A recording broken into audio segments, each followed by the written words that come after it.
Yon, magandang araw po sa inyong lahat mga tol. Ngayon po ay July 11, 2025.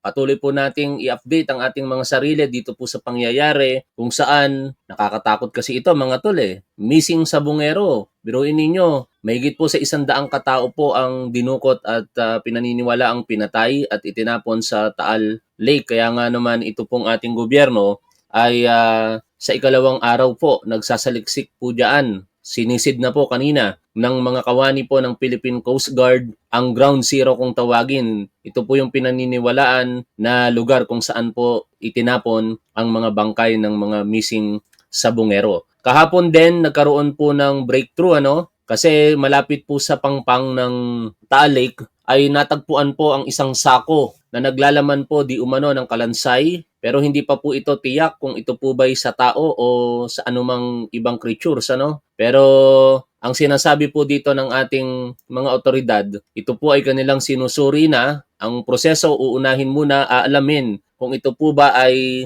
buto talaga ng tao at kapag ka natukoy na ito po ay buto ng tao, saka na po isusunod yung pag-identify sa labi na yon. Kanina naman, nakakita na naman po ng panibagong mga sako na naglalaman di umano nang hindi pa maipaliwanag na laman kasi ayaw pong ipakita sa publiko mga tol yung nakuha po kanina ay mabilis po talagang pinroseso ng ating mga taong gobyerno, uniform personnel, kinuha po ng SOCO. In fact, meron pong isang raw video na makikita po ang mabilis na pagkilos. Ito po, makikita nyo po rito, napakabilis po ng movement ng SOCO at bit-bit na po nila yung tinurn over po ng Philippine Coast Guard na nakalagay po sa cadaver bag. Yan po ay galing sa nakuha po kanina na panibagong sako po na pinaniniwalaan pong naglalaman na naman ng human remains.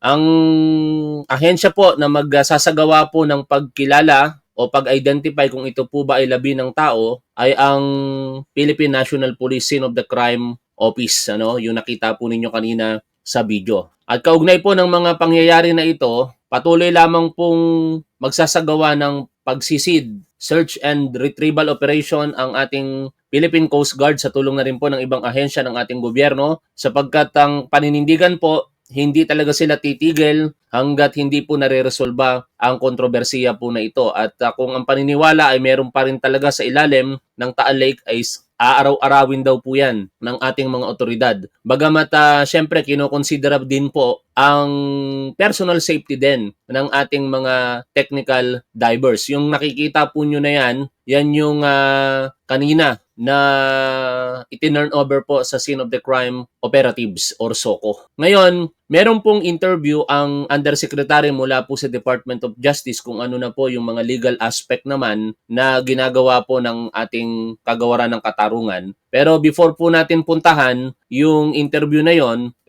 pakinggan po muna natin ito pong naging panayam muli kay Julie Patidongan. Kung mapapansin po ninyo, for the first time, gumamit po ako ng blurred niya na muka kasi nananawa na po ako doon sa isa niya pang photo.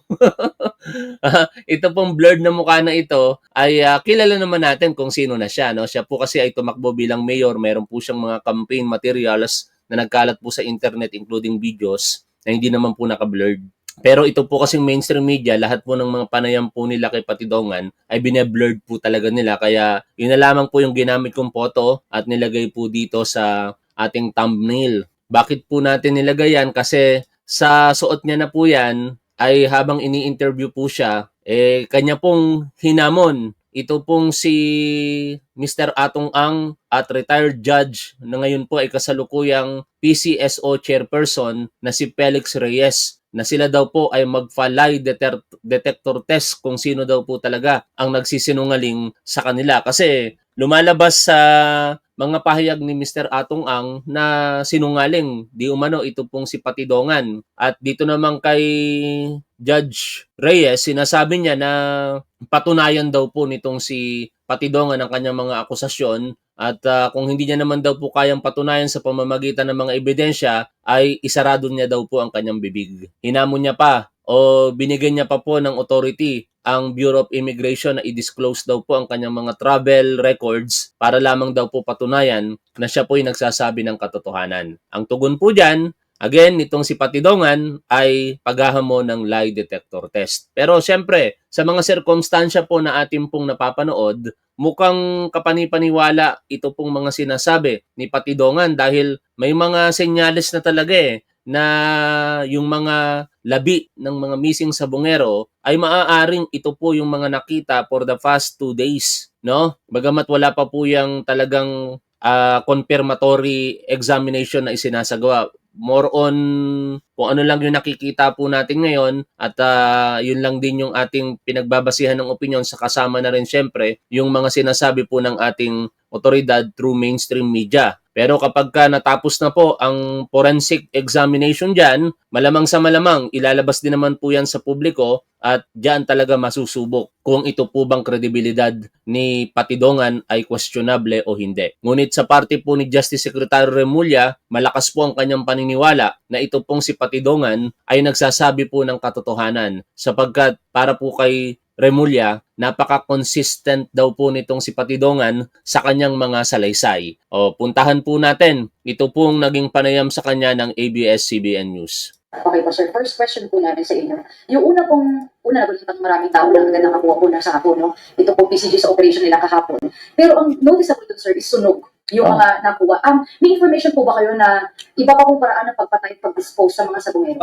Katulad niyan, wala talaga akong idea dyan. Siguro, sa sobrang ano na nila, siguro yung iba sinunog na nila, pero wala akong idea sa mga nag-ano, dahil hindi ako nasindan ng video niyan, yung sunog.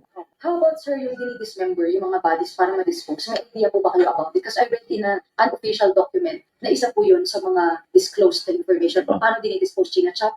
Yun na nga, yung katulad ng sinabi ko nung nakaraan, na pinakitaan nila ako ng video, na kung paano, parang baboy, yung ginawa nila. Yun lang yun, hanggang doon lang ang alam ko. May wala akong idea, basta yun lang ang video na pinakita sa akin. Hanggang saan yung video, sir? So ano po ang nakita? Basta yung nakita ko yung video, yung killing me supli ba yung ginagawa, yung pinipihi. Yun lang ako, doon lang, hanggang doon lang. Tapos yung laman dito, yung yung tiyan, yung mga laman-laman, gusto nila yung parang lumabas yung dugo para hindi lumubo yung tao. So inaano nila, sinasaksak nila, so Hindi. iniiwan nila. Naiiwa talaga, talagang karumal-dumal nga yung ginawa nila. May mga, so hindi, pero hindi nakita sa video, sir, na pinuputol yung parte. Wala. Basta yun lang ang nakita ko, pero hanggang hanggang doon lang. Nakuha sila sa sako, sir. So is that something na consistent na nakita mo sa video? Nakita mo ba paano tinatapon sa lawang? Siguro, ganun ang ginagawa nila. Dahil yung sako ba, may mga buhangin o wala? Kasi kung lagyan talaga nila yun ng pabigat. Kasi kung sako-sako lang, hindi, lulutang yun. So, ano po ba yun? Tinatali sa paa, sir? What do you mean by pabigat, sir? Ang ano kasi nun, yung pinakita sa akin, nakahiga yung tao tapos may buhangin na sinama nila pagtali sa Taiwan. Yun lang ang nakita ko talaga sa video. Siya na, sir, for asking. Saan nila tinali? Sa paa? Lahat. Ngayon, kung pagbabasihan natin tong pahayag ni Patidongan, kung kasama ang tie-wire, alambre yun, hindi naman kagad mabubulok yon sa loob lamang ng 3 hanggang 4 na taon. No? Kaya sana yung mga makukuha po na mga sako na ito, merong ganong materyales. Kasi so parang nakita po natin parang wala no? Bagamat hindi naman natin tiyak kung lahat ay tinalian ng Taiwan kasi hindi naman lahat nakita sa video nito pong si Patidongan. Naisip ko lamang na sana para mas kapanipaniwala pa ito pong kanyang pahayag, baka merong isang sako na makakakitaan ng buhangin, tapos skeletal remains, tapos meron pong parte doon ng alambre. Tama ba? Alambre ba yung Tagalog ng tie wire? Parang street siya na parang nakapatong siya tabla yung tao na paghulog, dito lubog. May video nung hanggang sa paghulog nila. Isa pa yan, sabi ni June MTV, bakit walang bungo? Katanungan din po sa atin yan, bakit walang bungo? Pero may mga senyalis kasi na ito daw po ay sinunog. Ngunit siyempre, pag sinunog naman po ang tao, hindi naman kagad madudurog yung mismong buto napakahirap pong sunugin ng mismong buto kaya nga sa mga cremation inaabot po ng ilang minuto o halos 1 oras ginagrind muna yung buto ng tao bago nila sinusunog sa napakataas po na temperatura Yung ano lang, yung ang pininto na lang sa akin yun, pero yung video kung paano nila kinatay, yun na yun. Yung kwento po sa inyo, kung paano na-dispose, anong exact yung kwento sa inyo, sir? Yun na nga, mabilis nga kasi napagkagawa nila yun na yung Yun yung kinipinto nila sa akin. Kasi kinabukasan yan, halimbawa ngayon nila duputin, kinabukasan yan, pupunta yan sa bahay. Kukunin na yung 500,000 na yung suhol sa kanila. May nakuha na naman po sa po again, ang authorities kanina po sir sa diving operations nila. Ano po ito? Sabay-sabay po ba? Sa isang gabi, ilan ang Ito po yung nakuhang sako, yung binanggit po nung nagtatanong. I-play ko po itong balita mula po sa GMA7. Ito. May bagong naiahon mula sa Taal Lake ang mga diver ng Philippine Coast Guard sa pagpapatuloy ng kanilang paghahanap ng mga nawawalang sabongero mula sa Batangas. Nakatutok live si Rafi Sina. Rafi. Email 2 bag na may hindi pa natutukoy na laman ang inihawon nga ng mga diver mula sa ilalim ng Taal Lake dito sa bahagi ng Laurel, Batangas sa ikalang araw ng kanilang operasyon para hanapin ang mga nawawalang sabongero. Kasunod dito ng isang sako na may lamang mga buto na inihawon naman kahapon. Ilang linggo matapos isiwalat ng whistleblower na si Dondon Patidongan alias Totoy na dito sa Lake Taal Lake itinapon ng matagal nang hinahanap ng mga missing sabongero. 2 bag ang iniangat ng mga Philippine Coast Guard divers mula sa ilalim ng lawa dito sa bahagi ng Laurel, Batangas. Hindi ito kalayuan mula sa Pampang. Sa aking drone video ng retrieval operation, makikita ang pulang bag na hawak ng mga diver ng Coast Guard sa kanilang pangalawang dive operation ngayong araw. Ang mga bag agad ipinasa sa mga kawani ng PNP Scene of the Crime Operatives. Ayaw pang kumpirmahin. O baka magtaka kayo bakit bagong-bago yung pinaglagyan na bag? Kulay pula pa. Hindi, ganito po yung paliwanag dyan ng Philippine Coast Guard. Kasi pagsisid po nila sa ilalim, pagka ang paniniwala po nila ay talagang almost mabulok na po yung sako, babalutin na daw po kagad nila yon ng nakita po natin na kulay pulang balot at bago po ito iaakyat pa-surface. Kasi kapag mula sa ilalim, dinala nila paakyat, may posibilidad daw po na ito ay magkalat at masira po yung ebidensya. Kaya antimano, sa ilalim pa lang binabalot na po nila ng ganyan pong uri ng pambalot kulay pula. At yun po yung nakikita natin ngayon dito sa video. Kasi baka magtaka kayo, may mga pilosopo, 4 na taon na yan. Yung mga nakikita ko nagko-comment na nagtatanggol sa mga bagay-bagay sa kanilang pinaniniwalaan. Katulad ni Jason sa, ganun yung mga banat, Kung ano ang laman ng mga bag, pero agad itong isinilid sa mga cadaver bag. Magpapatuloy man ang search and retrieval operation ng Coast Guard sa lugar kung saan nakita ang mga bag. Maingat daw ang kanilang dive operation dahil malalim ang kanilang search area, mabura at napakalimitado ng visibility. Habang isinasagawa ang retrieval operation, nasa Pampang naman ang ilang kaanak ng mga nawawalang sabongero. Ang ilan sa kanila nagsindi ng kandila. It's a mixed emotion, excited, at the same time nalulungkot, merong kaba, pero ganun pa man, we are very happy, at least finally, lahat ng sinasabi ni Dondon Patidongan ay totoo. Yung description ng divers natin sa Huwag niyo pong kalilimutang mag-like mga tol. Maraming salamat. bottom. Halos 1 meter lang yung visibility. So, kapa-kapa. Pero pag nakita nila na yung nakabalot dun sa isang object ay maaaring mag-disintegrate dun sa or maggutay-gutay, binabalutan na natin yun together ng fine mesh net para kung mag-ascend na tayo, hindi siya magsabog-sabog, no? Ganun yung ginagawa natin. We handle it very carefully. Ibig magpapatuloy daw itong kanilang search and retrieval operation, lalo pat marami pa nakakapa yung kanilang mga divers na mga suspicious objects dito sa ilalim ng Taal Lake. Itong lugar na itinuro kung saan posibleng itinapon yung labi ng mga nawawalang mga sabongero. Kailangan daw ma-retrieve ang mga ito para masuri ng mga eksperto kung ito ay mga buto o mga labi ng tao. At kaugnay po ng pagsusuri na yan, pagkatapos pong malaman kung ito po ba'y buto ng tao, DNA po ang susunod. Panoorin po natin ang kaugnay na balita. Sakaling mapatunayang buto nga ng tao, isa sa ilalim sa DNA testing ang mga nakuhang buto sa Taal Lake. Ikukumpara yan sa DNA samples ng mga kaanak ng nawawalang mga sabongero. Nakatutok si Sandra Aguinaldo. Ilang sako na ng mga buto ang naiahon mula sa Taal Lake sa bahagi ng Laurel, Batangas sa gitna ng isinasagawang search and retrieval operation para sa mga missing sabongeros.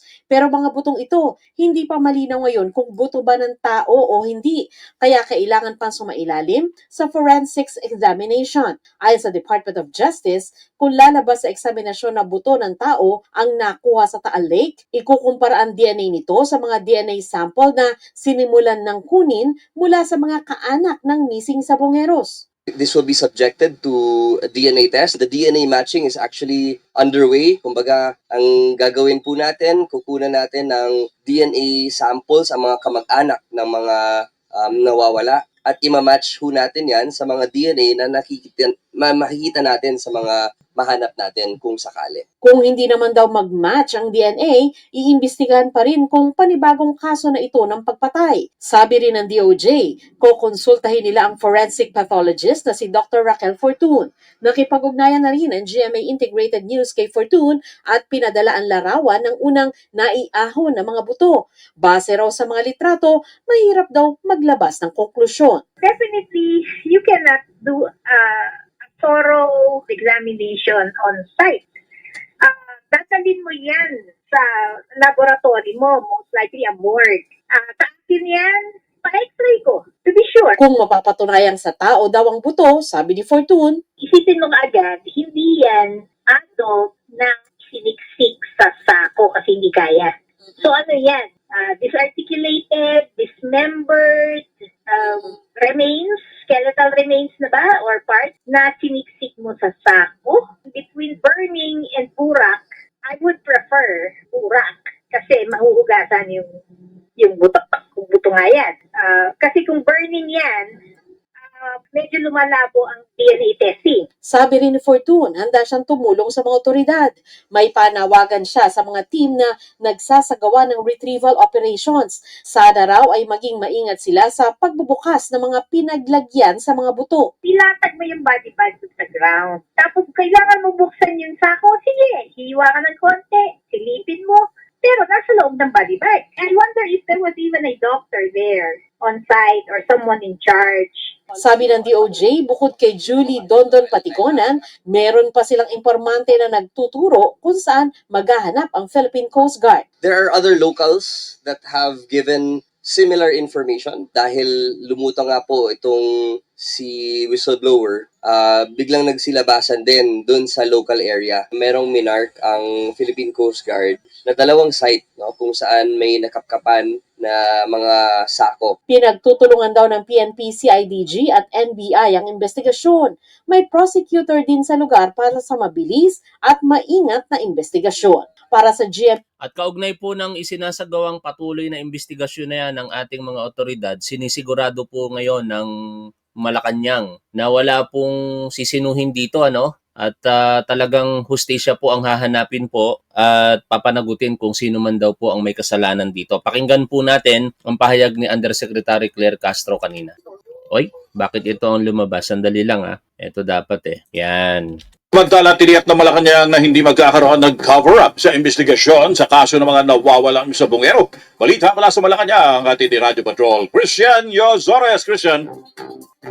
Tony Porsigido ang Malacanang na malaman ang katotohanan sa kaso ng mga nawawalang sabongero matapos madiskubre ang mga hinihinalang buto ng mga biktima malapit sa bahagi ng Taal Lake. Sa press briefing, nilinaw ni Palace Press Officer Claire Castro na mas kailangan pagbutihin ng mga otoridad ang pag-iimbestiga, lalo kung mapututunayang konektado sa mga nawawalang sabongero ang mga natagpuang buto. Pagpapakita rin na ito ng karapatan ng administrasyon sa pangakong tulungan ang mga kaanak at biktima sa pagkamit ng hustisya sa mga dinukot na sabongero. Tiniyak naman ni Jose Castro na hindi pababayaan ng pamahalaan ang investigasyon at hindi pagtatakpan ng mga madiskubreng detalye at impormasyon sa kaso alinsunod sa utos ni Pangulong Marcos Jr. Hindi po ito pababayaan, hindi po magkakaroon ng cover-up. Tuloy-tuloy pa rin po ang pag-iimbestiga. Yan po ang nais ng Pangulo. Samantala, Tony, formal lang nanumpa. Ngayon, balikan po natin yung interview kay Patidongan. Kasi dito niya sasabihin na hinahamon niya ng lie detector test ito pong si Atong Ang at saka si retired Judge Felix Reyes. Depende. Halimbawa yung itong isang isang entry. Halimbawa, entry ni Mr. Atong Ang. Yung isang entry na yan, halimbawa 5 katao yan na gumawa ng supi, obligado kunin lahat yun. Minsanan yun, sir. Oo, kunin lahat. Hindi pwedeng, hindi pwedeng itira yung isa. Kaya nga may bata doon na nadamay. Mayroon pa nga buntis, di ba? Yung naikwento ko na may buntis na babae. Grabe, no? Pati buntis, dinamay, pati bata. Ang sistema pala, katulad nung napakinggan po natin, basta grupo ng manyonyope, regardless kung sino yung kasama, dapat lahat madala at dapat lahat patayin. Ang lupet, ano? Kasama sa Kasama. Sir, lagi po, no, kumakalat na po sa balita kung saan po dinidispose. Pero we wanna know, sir, saan pinapatay? Kasi doon na yan, doon sa palaisdaan ng isang pulis din na mayroong palaisdaan doon sa Taal. Kaya doon ako nag-idea, kaya kukunin to. Dahil, siyempre, nag-open sila sa akin. So sa palaisdaan pinapatay, tapos ang tapon sa Taal kasi malaki. Oo, yung palaisdaan kasi doon, parang ang alam ko, may palaisdaan doon yung isang pulis. Tapos pag doon na parang katayan, parang slaughter ba? Yun na doon na, saka tinapon nila. At least, sir, tugma ka doon sa mga nangyayari ngayon, sir. Yes. Nabangga ako, sir. Oh. So far, wala pang mali sa lahat ng binunyag mo. Wala. Anong nararamdaman mo ngayon na lahat ng revelation mo ay nakatulong magka-direksyon itong 4 years na pong nakatenggang kaso? Yes, kaya sabi ko nga, kaya nga hinamon ko nga si Mr. Atong Ang, magpalay detector tayo kung sino nang nagsabi sa atin ng totoo. Gawa ng lahat ng nalalaman ko. Hindi naman ako gumagawa ng kwento. Para masira ako, para saan? Kaya alam. Ano ba ang possibility na ang lie detection test ay magsasabi ka ng katotohanan? Actually, inadmissible nga po yan sa korte, no? Hindi po yan katanggap-tanggap na ebidensya para po masabing ang tao ay nagsasabi ng katotohanan. Kasi marami pong factors involved sa lie detection test. Isa po yan sa mga napag-aralan namin bilang isang criminologist. Ang tawag po namin sa subject na yan ay polygraph subject. Polygraphy, lie detection, meron pong mga iba't ibang aparatos na ginagamit po dyan kung saan sinusukat ang datos base po sa pakiramdam mo, sa balat, sa puso, sa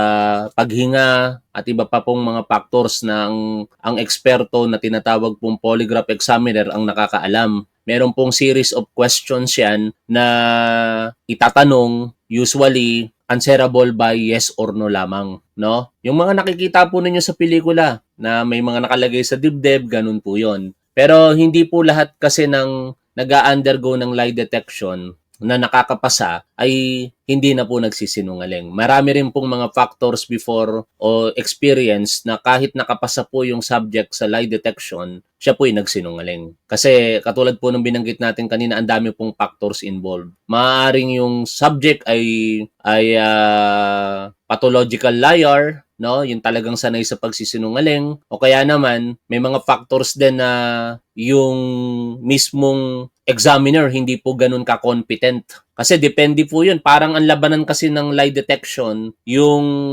subject mo saka ikaw bilang examiner. Pagka mas magaling yung subject mo, baka talunin yung examiner. Kahit nagsisinungaling yung subject, baka akalain ng examiner, nagsasabi po siya ng totoo. Pero ganun pa man, mostly ginagamit po ito sa mga kumpanya, lalong-lalo na kapag meron po silang ini-evaluate na individual, whether papasok sa kumpanya o kaya iniimbestigahan. Sa puntong ito, kung papayag naman si Atong Ang o kaya si retired Judge Felix Reyes, pwede naman. Pero malamang sa malamang, 99.9% hindi po papayag ang dalawa sa hamon po na ito nitong si Patidongan. Ngayon, kung mali po tayo, maganda po yon kasi makikita po natin ang labanan ng nagsasabi ng kasinungalingan o katotohanan ba sa pamamagitan po ng lie detection. Laman ako nagaganito dahil gusto niya patayin kami, buong pamilya ko. Last 2 questions po, sir. Ito pong ginagawa niyo po bilang whistleblower. Napakabigat kasi syempre, hirap ka na, hindi ka makalabas ng family mo, hindi mapunta na agad.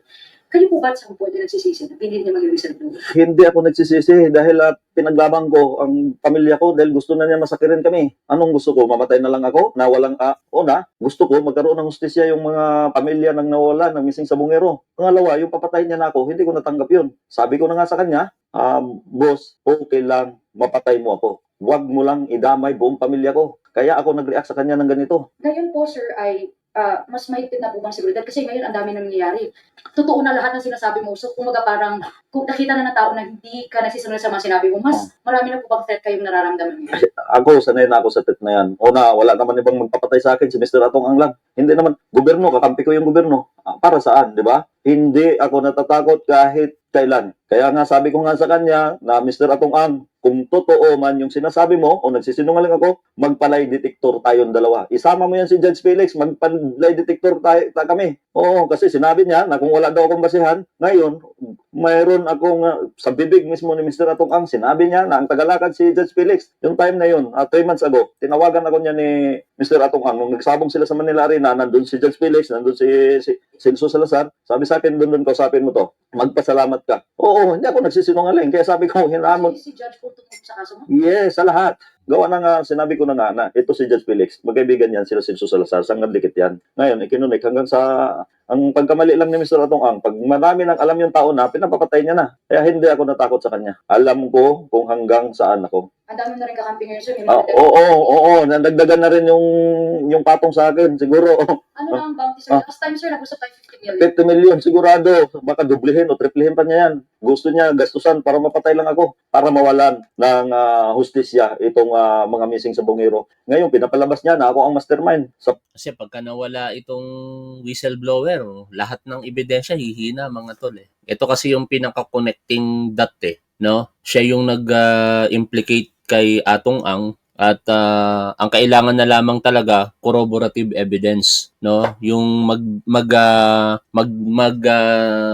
bibigay ng lakas sa kanyang mga testimonya na mga ebidensya katulad po ng remains ng mga sabungero kung may makita pa, yung mga video footages na sinasabi niya at iba pang mga dokumento na kanyang binabanggit. Lahat po yan pagka pinagsama-sama, maaari pong magbuo sa konklusyon ng judge na meron talagang nangyaring krimen at ang itinuturong tao ay maaaring talaga ng walang halong pag-aalinlangan na may kasalanan. O ganun po yun, ano? Anyway, patuloy po natin tututukan ang issue po na ito. Nakalulungkot lamang dahil may mga kapwa po tayo Pilipino na mistulang parang hindi po interesado sa paghahanap po ng hustisya dahil lamang po sa politika. Dapat nagkakaisa po tayo rito regardless po sa ating politics. Kung tayo po ay DDS, kung tayo po ay loyalista, kung tayo po ay PBBM supporter, kakamping or dilaw, sa paghahanap po ng hustisya, lalong-lalo na po sa mga kapwa natin Pilipino, dapat nagkakaisa po tayo. Hindi naman natin kinokondem dito si Atong Ang. Ang sa atin lamang, hanapin natin ang hustisya at kung wala namang kasalanan si Atong Ang, unfair din naman po sa kanya na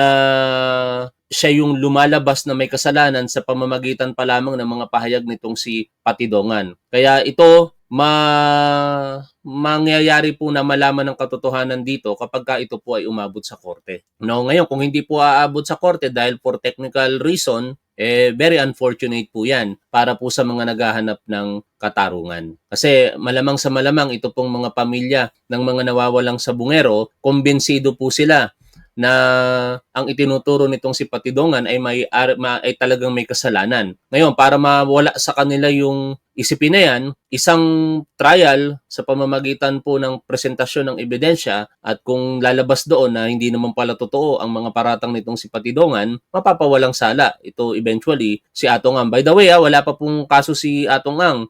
Ito po ay hypothetical lamang yung pinag-uusapan natin na in the event na kung sakaling may mga ebidensya talaga na makalap pa at isang pa po ang kaso, probably aakit po yan sa korte at magkakaroon po ng trial kung saan hypothetically akusado na ito pong si Atong Ang. Pero sa ngayon, wala pa pong kaso at in fact, ang nagsampa pa nga po ng kaso si Atong Ang sa Mandaluyong City Prosecutor's Office para po sa 5 paglabag sa batas. Kasama po dyan ang robbery with intimidations of persons, ang grave coercion, grave threat, parang kasama rin yata yung attempted homicide, ano? At basta 5 po yun na kung hindi po ako nagkakamali ang isinampa ng kampo ni Atong Ang laban po dito kay Julie Patidongan. Maraming salamat po sa inyong lahat mga tol. Shout out po sa 1,700 watching from Facebook, from YouTube. Sa YouTube na lang pala tayo naka-live. At kung may pagkakataon tayong mag-live muli mamaya, magla-live po tayo. For the meantime, medyo